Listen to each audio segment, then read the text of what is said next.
Sabarimala സ്വർണ്ണക്കവർച്ച case അന്വേഷണത്തിന് കൂടുതൽ സമയം ആവശ്യപ്പെട്ടുകൊണ്ടുള്ള അപേക്ഷ ഇന്ന് ഹൈക്കോടതിയിൽ സമർപ്പിക്കും. ഇടക്കാല റിപ്പോർട്ട് സമർപ്പിക്കുന്നതിനോടൊപ്പം ഈ ആവശ്യവും ഉന്നയിക്കും. 6 ആഴ്ചക്കാലമാണ് അന്വേഷണത്തിനായി SIT സംഘത്തിന് ഹൈക്കോടതി നേരത്തെ അനുവദിച്ചിരുന്നത്. ശബരിമല സ്വർണ്ണക്കവർച്ച കേസിൽ പല ഉന്നതർക്കും ബന്ധമുണ്ടെന്ന് വ്യക്തമായ സാഹചര്യത്തിലാണ് കൂടുതൽ സമയം വേണമെന്ന് കേസ് അന്വേഷിക്കുന്ന SIT സംഘത്തിന്റെ ആവശ്യം. അന്വേഷണം പൂർത്തിയാകാത്ത സാഹചര്യത്തിൽ അന്തിമ റിപ്പോർട്ട് സമർപ്പിക്കാനാകില്ല. അതിനാൽ ഹൈക്കോടതി അനുവദിച്ച 6 ആഴ്ചത്തെ സമയപരിധി അവസാനിച്ചെങ്കിലും ഇടക്കാല റിപ്പോർട്ടാകും ഇന്ന് സമർപ്പിക്കുക. ഇതുവരെയുള്ള അന്വേഷണ വിവരങ്ങൾ റിപ്പോർട്ടിലുണ്ടാകും. 1-ാം പ്രതി ഉണ്ണികൃഷ്ണൻ പോറ്റിക്ക് മുൻ ദേവസ്വം മന്ത്രി കടകംപള്ളി സുരേന്ദ്രനുമായി തന്നേക്കാൾ അടുപ്പമുണ്ടെന്ന് ദേവസ്വം ബോർഡ് മുൻ പ്രസിഡന്റ് A. പത്മകുമാർ മൊഴി നൽകിയിരുന്നുവെങ്കിലും ഇതുവരെ കടകംപള്ളി സുരേന്ദ്രന്റെ മൊഴിയെടുത്തിട്ടില്ല.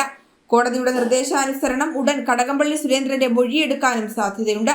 അതേസമയം കഴിഞ്ഞ ദിവസം പത്മകുമാർ നൽകിയ ജാമ്യാപേക്ഷ തിങ്കളാഴ്ച കൊല്ലം വിജിലൻസ് കോടതി പരിഗണിക്കും. ജനം, തിരുവനന്തപുരം.